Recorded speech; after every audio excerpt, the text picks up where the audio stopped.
de la République démocratique du Congo. Je prie le protocole de bien vouloir accompagner son Excellence.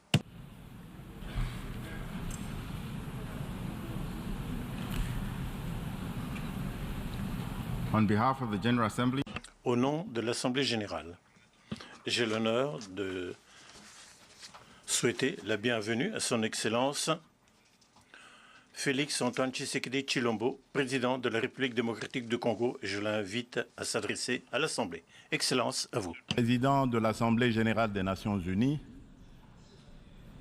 Excellences, Mesdames et Messieurs les chefs d'État et de gouvernement, Monsieur le Secrétaire général des Nations unies, Mesdames et Messieurs les chefs de délégation,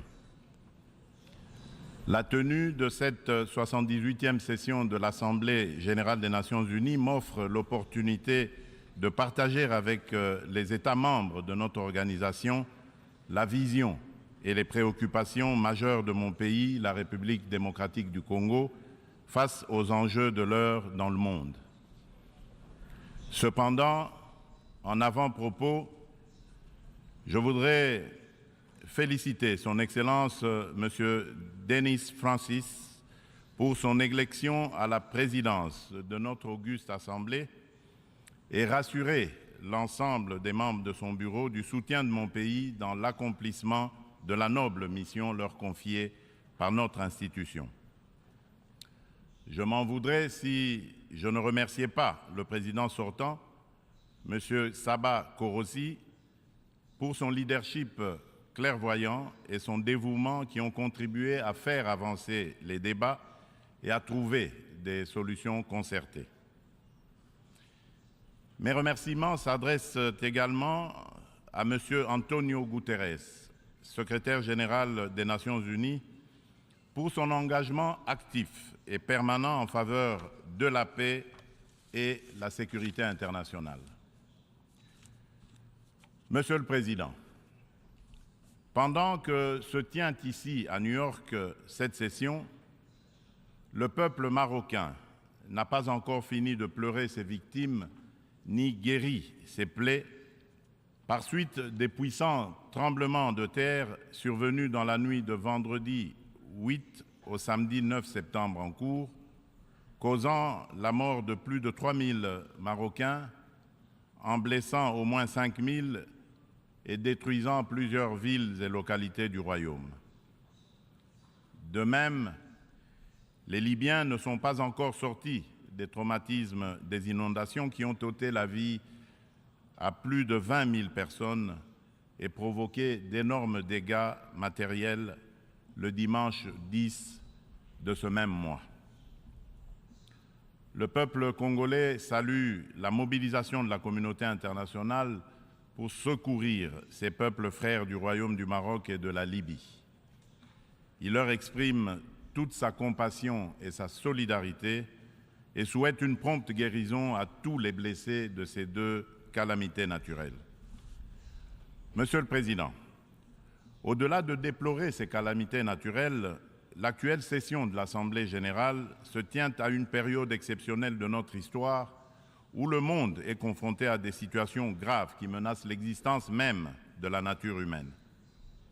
À la guerre en Ukraine qui entraîne la crise alimentaire, marquée par une flambée des prix et une pénurie de denrées de première nécessité, s'ajoute l'aggravation des effets du réchauffement climatique, des conflits armés qui continuent à faire rage ci et là.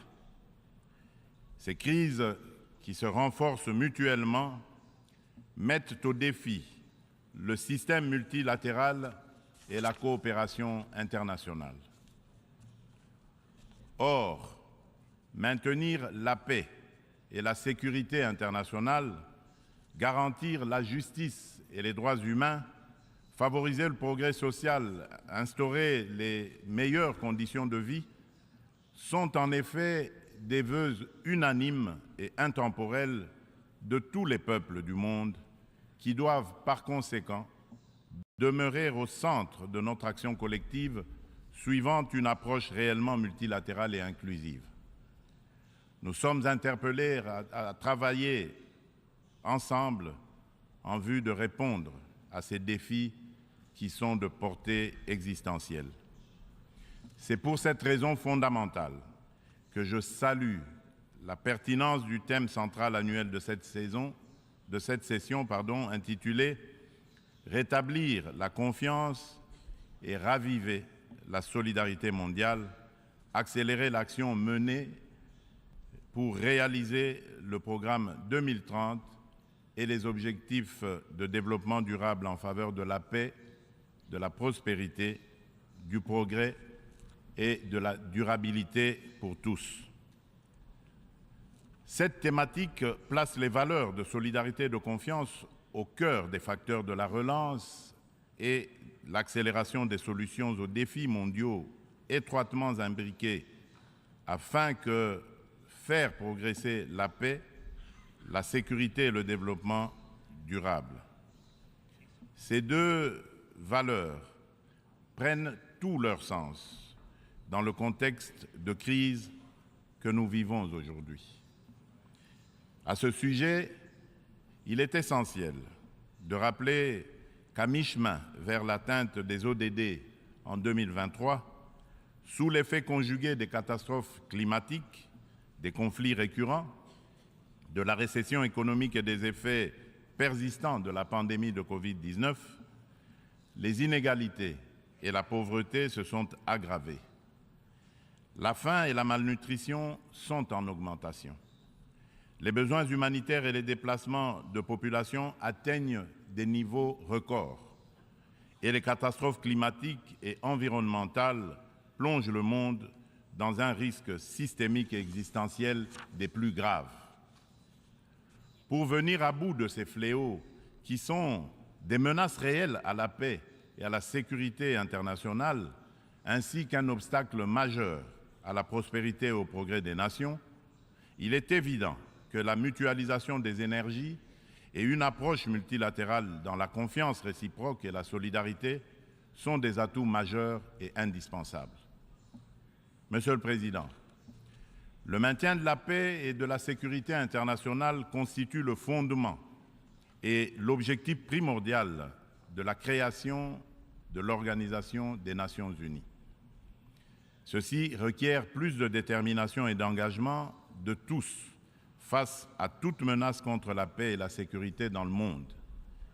Les peuples africains ne comprennent pas souvent l'attitude équivoque, la politique de 2 poids, 2 mesures, les ambiguïtés et atermoiements de notre organisation, plus particulièrement de son Conseil de sécurité, dans certaines crises politiques et sécuritaires qui sévissent en Afrique, parfois depuis plusieurs décennies. C'est le cas notamment de la crise oubliée du Sahara occidental qui déchire 2 pays frères, l'Algérie et le Royaume du Maroc, et dure depuis plusieurs décennies. C'est aussi le cas de celui du Mozambique, victime d'attaques terroristes meurtrières depuis environ une décennie dans la province de Cabo Delgado. C'est la situation en Afrique de l'Ouest, dans la région sahélo-saharienne, où les troupes des Nations Unies se retirent, laissant derrière elles le souvenir de l'inachevé, alors qu'elles incarnaient tous les espoirs de libération des peuples des pays concernés des griffes du djihadisme. La République du Soudan n'en fait pas exception. Elle s'enlise dans une guerre civile meurtrière, opposant depuis l'année dernière les militaires fidèles au président Abdel Fattah al-Burhan aux forces paramilitaires de soutien rapide qui sont sous le commandement du général Mohamed Hamdai Dagalo. Cette guerre a déjà causé beaucoup de morts et d'importants dégâts matériels. La communauté internationale est quasiment indifférente à la tragédie soudanaise. C'est ici le lieu d'aborder une question d'une importance capitale pour la République démocratique du Congo et pour la consolidation de la paix dans notre région. Il s'agit du retrait de la mission de l'Organisation des Nations Unies pour la stabilisation en République démocratique du Congo, la MONUSCO en sigle, de notre territoire. Après plus de 2 décennies de présence, il est temps pour notre pays de prendre pleinement son destin en main et de devenir le principal acteur de sa propre stabilité. Nous sommes reconnaissants envers la communauté internationale et les Nations Unies pour leur soutien et leur partenariat, mais nous sommes également conscients que le retrait progressif de la MONUSCO est une étape nécessaire pour consolider le progrès que nous avons déjà réalisé. Cependant, il est à déplorer que les missions de maintien de la paix déployées sous une forme ou sous une autre depuis 25 ans en République démocratique du Congo n'aient pas réussi à faire face aux rébellions et conflits armés qui déchirent ce pays et la région des Grands Lacs, ni à protéger les populations civiles. Aussi, le projet de retrait échelonné, responsable et durable de la MONUSCO, annoncé depuis 2018 et dont le plan de transition a été adopté en 2021, devient-il anachronique au regard de l'évolution des contingences politiques, sécuritaires et sociales actuelles.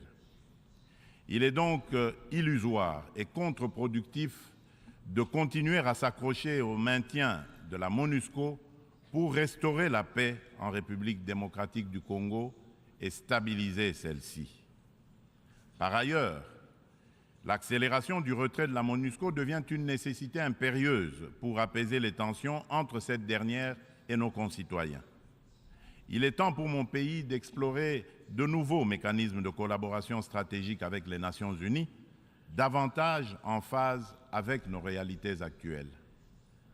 C'est pourquoi, en ma qualité de garant constitutionnel de l'intégrité territoriale, de la souveraineté et de l'indépendance de mon pays, de la bonne tenue de notre nation ainsi que du bien-être de mes concitoyens, j'ai instruit le gouvernement de la République d'entamer des discussions avec les autorités onusiennes pour un retrait accéléré de la MONUSCO de la République démocratique du Congo, en ramenant le début de ce retrait progressif de décembre 2024 à décembre 2023.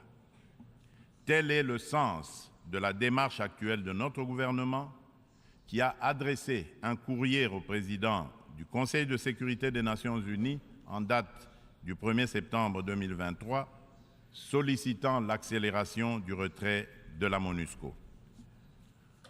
En sus du retrait accéléré de la MONUSCO, la République démocratique du Congo réitère sa demande au Conseil de sécurité de l'ONU de sanctionner toute personne physique et morale reconnue comme auteur, co-auteur et complice, matériel et intellectuel des crimes de guerre et contre l'humanité, ainsi que des violations graves des droits de l'homme, du droit international et de la Charte des Nations Unies sur le territoire congolais. Il est injuste et inadmissible que des personnes citées comme responsables des crimes graves susmentionnés dans les différents rapports des experts de l'ONU elle-même sur la situation sécuritaire en République démocratique du Congo restent impunis dans le silence total de notre organisation et de ses membres qui placent pourtant la lutte contre l'impunité parmi leurs priorités en matière de gouvernance interne et externe. À ce sujet, le gouvernement de la République démocratique du Congo salue chaleureusement les sanctions que vient d'infliger le gouvernement des États-Unis d'Amérique au Rwanda pour son soutien au groupe terroriste du M23 et à un de ses hauts responsables impliqués dans les aventures criminelles au Congo. Pour rappel, ce groupe terroriste supplétif du Rwanda ne respecte aucun des engagements conclus par les chefs d'État de la région dans les cadres des processus de Luanda et de Nairobi. En effet, non seulement ils n'ont pas quitté les positions conquises, mais ils continuent à massacrer nos populations civiles et refusent le précantonnement et le cantonnement, exigeant un dialogue qui ne leur sera jamais accordé. La République démocratique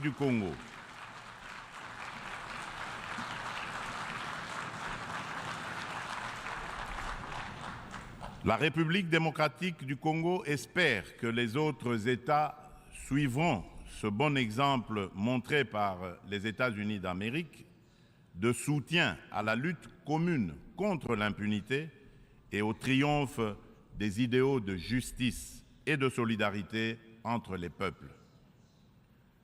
Le gouvernement congolais attend de la prochaine réunion du Conseil de sécurité qu'il accorde une attention toute particulière à sa requête et qu'il soit constructif dans la gestion du processus délicat et laborieux de paix dans notre pays. Monsieur le Président, un autre défi qui préoccupe au plus haut point toutes les nations du monde est celui du réchauffement de notre planète. Point n'est encore besoin de rappeler que l'augmentation de la température depuis quelques décennies affecte la vie de toute l'humanité et nous préoccupe tous. Cependant, force est de relever qu'en dépit des proclamations de foi des pollueurs en faveur de l'arrêt de l'émission des gaz à effet de serre, de multitudes de forats organisés à travers le monde pour combattre ce fléau, dont les 27 COP, conférence des pays membres de la Convention de l'ONU pour la lutte contre les changements climatiques, et de multiples résolutions et recommandations adoptées à ces différentes instances, le réchauffement de la planète est loin de se maintenir à 1,5 degré Celsius. Bien au contraire, à la COP 27 tenue à Sharm el-Sheikh, en Égypte cette année, des inquiétudes se sont manifestées sur une tendance à la hausse de cette température. Ce constat peu rassurant appelle sans doute à la revisitation de nos approches et des politiques adoptées. Dans ce cadre, le sommet africain sur le climat qui vient de se tenir à Nairobi au Kenya, sous la direction conjointe de l'Union africaine et de la République du Kenya, du 4 au 7 septembre dernier, a été une initiative salutaire et très opportune qui traduit la détermination de l'Afrique à participer activement au traitement de cette question vitale et de compter désormais comme un poids lourd incontournable dans la solution du réchauffement planétaire et de l'économie du futur plus verte et responsable.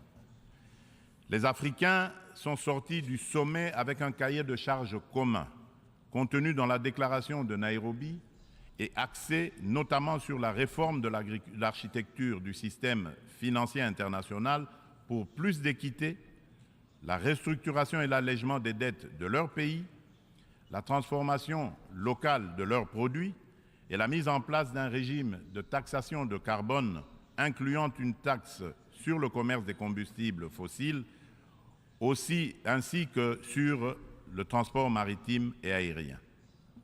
Ils ont rappelé également aux riches pollueurs un engagement pris en 2009, mais non encore honoré jusqu'à ce jour, de fournir 100 milliards de dollars américains en financement climatique. La République démocratique du Congo demande aux Nations unies et à l'ensemble de la communauté internationale de prêter une attention particulière aux revendications légitimes de l'Afrique. Dans ce cadre, mon pays appelle à la création d'un marché carbone équitable et des prises incitatives tout en renforçant l'efficacité des financements climatiques. Il espère une opérationnalisation rapide de l'article 6 de l'accord de Paris et soutient l'idée des partenariats mutuellement bénéfiques entre l'État et les secteurs publics.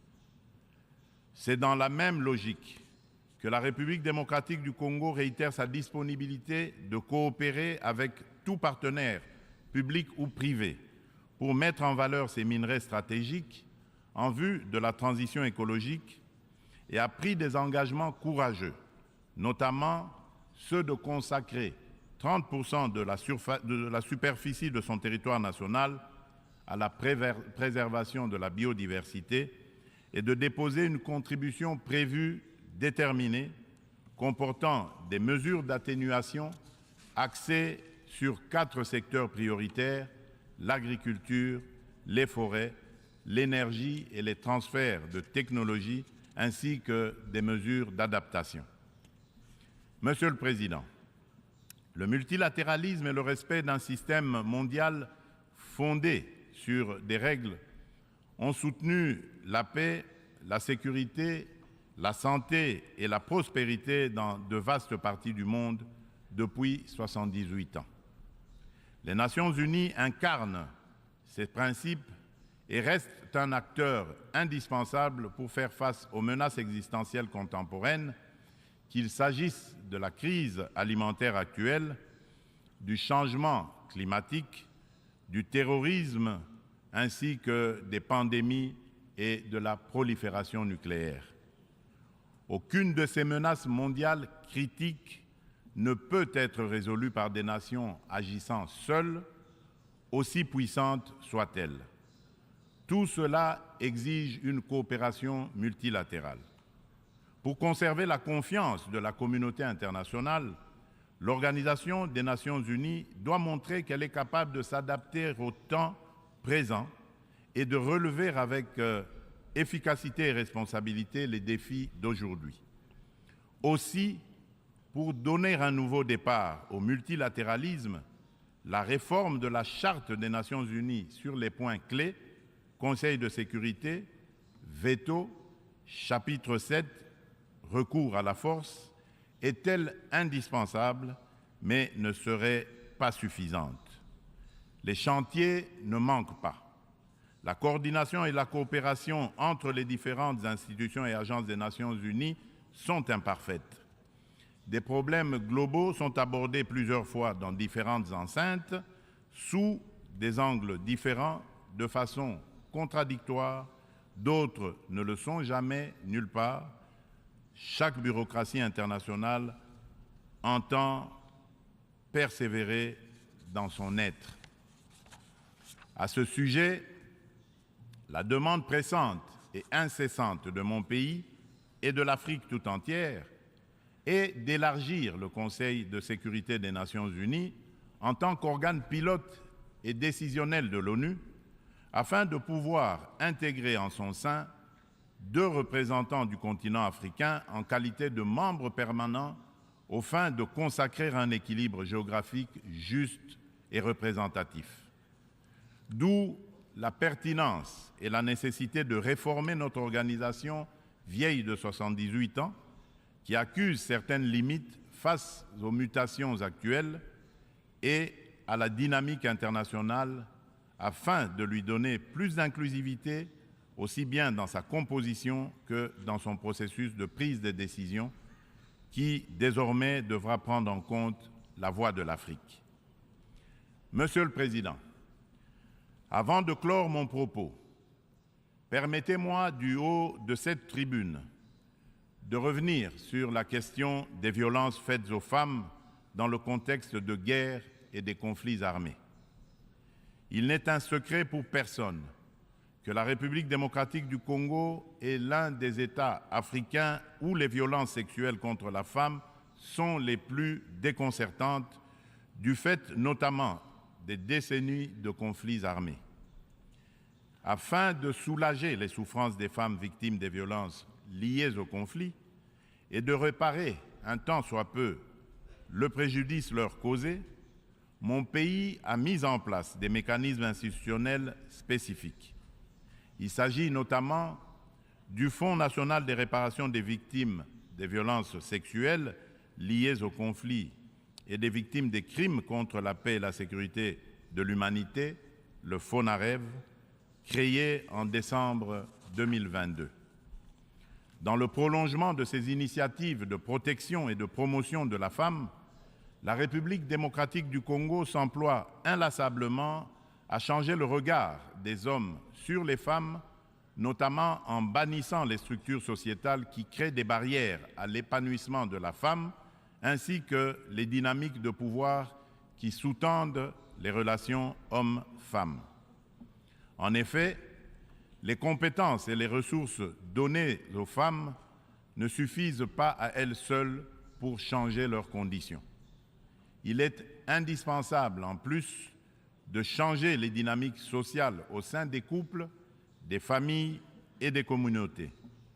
C'est tout le sens du projet de promotion de la masculinité positive que j'avais initié depuis le début de mon mandat à la tête de l'Union africaine.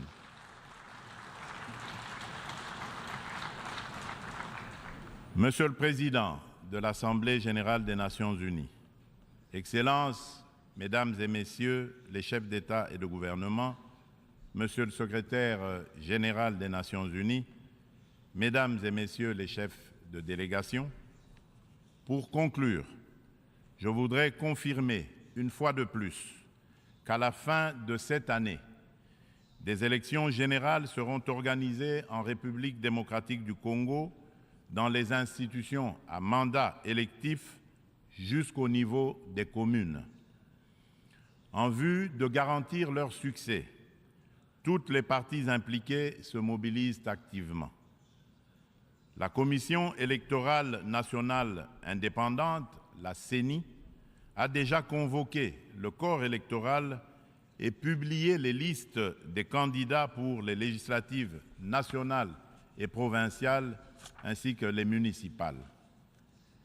Des dispositions sont prises pour assurer la transparence, l'inclusivité, l'égalité des chances et la crédibilité des prochains scrutins. Des invitations ont déjà été lancées aux institutions internationales et organisations non gouvernementales spécialisées en la matière pour mandater leur mission d'observation électorale afin d'accompagner le processus et d'aider l'État congolais à consolider sa jeune démocratie. L'ONU est invitée aussi à y jouer un rôle important par ses institutions spécialisées. Le gouvernement congolais remercie déjà celles des institutions et ONG invitées qui sont déjà à pied d'œuvre.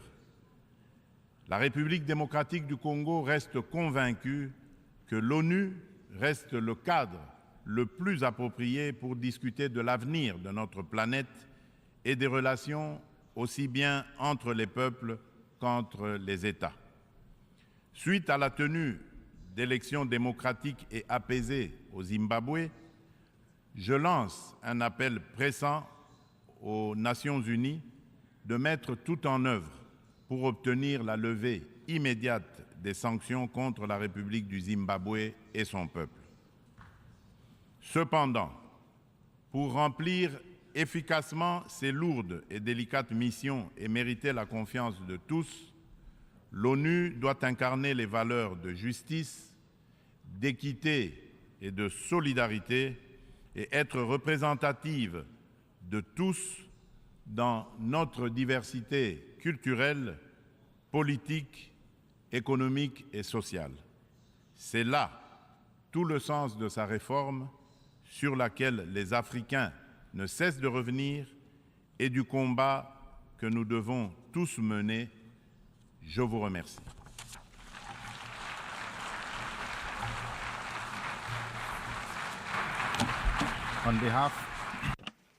Au nom de l'Assemblée, je tiens à remercier le président de la République démocratique du Congo de l'allocution qu'il vient de prononcer. Je prie le protocole de bien vouloir. L'Assemblée va entendre une allocution de Sa Majesté